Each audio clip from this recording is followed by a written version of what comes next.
సావిత్రిబాయి ఫులే వర్ధంతి సందర్భంగా చలో నాకు అని చెప్పి భారతదేశంలో ఉన్న మహిళా సంఘాలు, విద్యార్థులు అందరూ కలిసి చలో నాకు అంటూ ఇవ్వడం జరిగింది.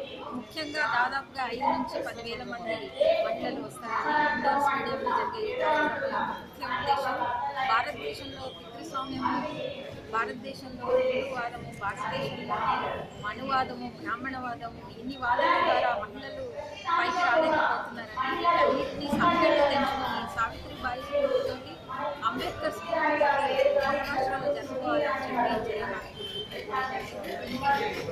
ఈ పిలుపు ద్వారా మహిళలు ఎక్కడ వెనుకబడి ఉన్నామని చెప్పి చూసుకునే అవకాశం ఉంది. అట్లనే రాబోయే కాలంలో జరిగే పోరాటాలు కూడా నిర్ణయిస్తాడు.